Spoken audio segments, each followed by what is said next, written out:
15 अगस्त 1947 भारत की आजादी का पहला दिन। 200 साल की गुलामी और संघर्ष के बाद आखिरकार हमारा देश आजाद हो चुका था।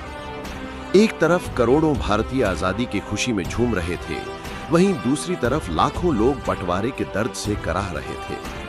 उस दिन शाम 5 बजे इंडिया गेट के पास प्रिंसेस पार्क में एक ऐतिहासिक पल होना था। लॉर्ड माउंटबेटन ब्रिटेन का झंडा उतारकर भारत का तिरंगा फहराने वाले थे। उनके सलाहकारों ने अनुमान लगाया था कि वहां लगभग 30,000 लोग आएंगे, लेकिन हुआ है इसके बिल्कुल उलट। करीब 5 लाख लोगों का सैलाब उमड़ पड़ा। कुंभ मेले के अलावा दुनिया में कभी इतनी बड़ी भीड़ एक जगह जमा नहीं हुई थी। भीड़ इतनी ज्यादा थी कि हर व्यवस्था फेल हो गई। भीड़ रोकने वाली बैरियर, बैंड के लिए बना मंच, वीआईपी गैलरी, रास्ते की रस्सियां, सब भीड़ की लहर में बह गए। बैंड वालों के आसपास लोग इतने ज्यादा भरे हुए थे कि ढोल बजाना भी मुश्किल हो गया था। कई महिलाएं अपने दूध पीते बच्चों को सीने से लगाए खड़ी थीं। धक्का मुक्की में कहीं बच्चे दब न जाएं, इसलिए जब भी भीड़ का जोरदार धक्का लगता, वो अपने बच्चों को ऊपर हवा में उछाल देती और फिर नीचे आते ही उन्हें पकड़ लेती। एक समय तो ऐसा लग रहा था जैसे आसमान से बच्चों की बारिश हो रही हो। तभी पंडित जवाहरलाल नेहरू वहां पहुंचे। उन्हें देखते ही भीड़ जय हिंद और भारत माता की जय के नारों से गूंज उठी। उनके पीछे लॉर्ड माउंटबेटन की 17 साल की बेटी पामेला भी वहां पहुंची। पंडित नेहरू ने पामेला से कहा, भीड़ के ऊपर से होकर मंच तक आ जाओ, ये लोग बुरा नहीं मानेंगे। पामेला ने कहा, लेकिन मैंने ऊंची एड़ी की सैंडल पहनी है। नेहरू हंसकर बोले, सैंडल हाथ में ले लो और आगे बढ़ो।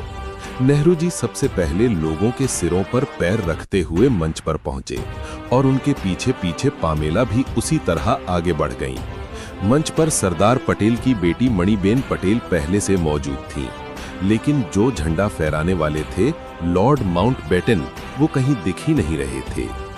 कुछ देर बाद माउंटबेटन की बग्घी भीड़ में धंसकर पहुंच गई। वो बग्घी से उतर भी नहीं सकते थे।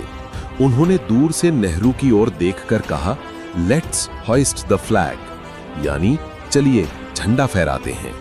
और फिर पहली बार भारत का तिरंगा वहां फहराया गया। माउंटबेटन अपनी बग्घी पर खड़े होकर ही सलामी देने लगे। उस पल को देखते हुए 5 लाख लोगों ने पहली बार नारा लगाया, भारत माता की जय। और फिर अचानक दूसरा नारा उठा, माउंटबेटन की जय।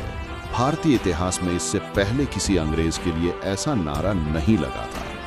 शायद इसलिए माउंटबेटन के रोंगटे खड़े हो गए और उनकी आंखों में आंसू आ गए। तिरंगा हवा में लहरा ही रहा था कि उसके पीछे आसमान में इंद्रधनुष भी उभर आया। ऐसा लगा जैसे प्रकृति भी भारत की आजादी का जश्न मनाने आ गई हो।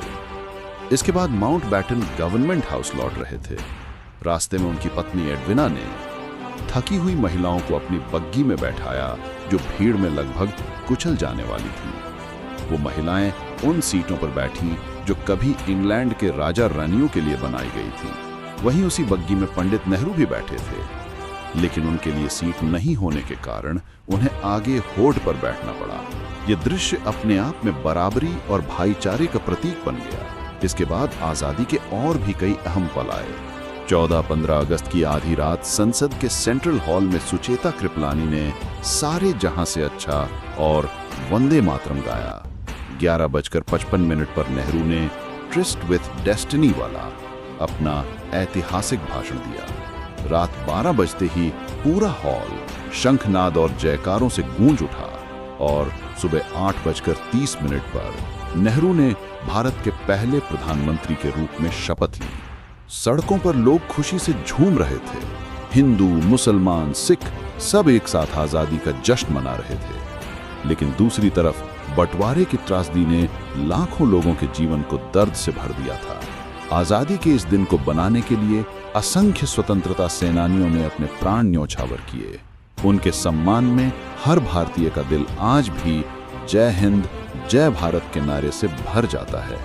दोस्तों, ये थी भारत के पहले स्वतंत्रता दिवस की वो कहानी। एक ऐसी कहानी जिसे सुनकर न सिर्फ दिल गर्व से भर जाता है, बल्कि उन लाखों लोगों की कुर्बानियां भी याद आ जाती हैं, जिनकी वजह से आज हम खुली हवा में सांस ले पा रहे हैं। अगर आपको भारत की हिस्ट्री जानने में इंटरेस्ट है तो कृपया इस वीडियो को लाइक करिए, अपने दोस्तों और परिवार के साथ शेयर करिए और हमारे चैनल को सब्सक्राइब करके पास वाली घंटी जरूर दबा दीजिए ताकि ऐसी ही सच्ची और इतिहास को जीवंत कर देने वाली वीडियो आप तक सबसे पहले पहुंचे। और जाते जाते कमेंट में जय हिंद, जय भारत जरूर लिखिए, क्योंकि ये सिर्फ शब्द नहीं, हमारे वीरों को सम्मान है, हमारी आजादी का गर्व है।